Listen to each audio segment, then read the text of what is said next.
Storm chasing is a lot like a road trip. You spend a lot of time in the car with a final destination in mind. For Vortex2, it's a journey toward a supercell thunderstorm, which they can observe from a safe distance. The difficult thing is making that forecast several hours in advance exactly which cell is going to form where and which one of those is going to make a tornado. Well, you're the northernmost one. You have to survey the furthest west. Yes. Yeah. The principal investigators, or PIs, hold their private meeting early each morning to evaluate the weather and analyze their chasing targets for the day.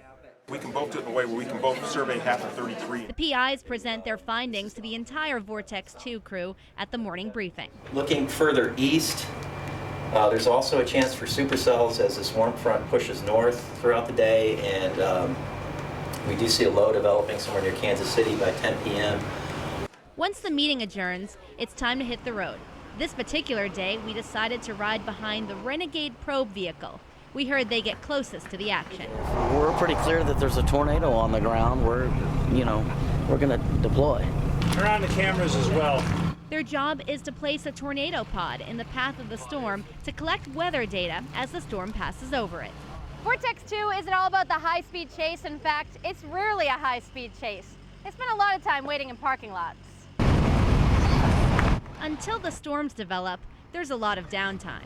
Well, there's been days we waited all day and nothing happened. Yeah. Storms typically fire with peak daytime heating, so they spend much of the day waiting for 6 o'clock.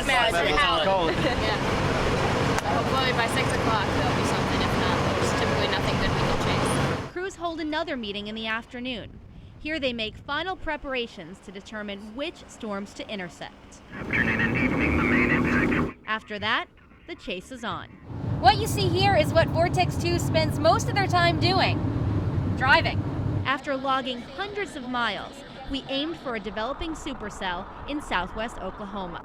This storm prompted a tornado warning. There's a large tornado on the ground and it's approaching our location right now.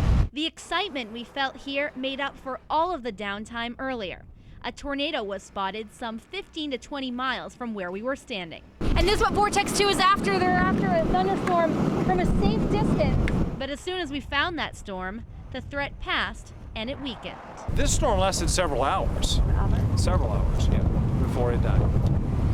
And now it's just cold air and rain, and the hail will get smaller as the outflow surges away. The storm died just in time because it was starting to get dark. Vortex usually shuts down when it gets dark. Right. So that crews can rest up for another big chase the next day. Maureen McCann, News 8.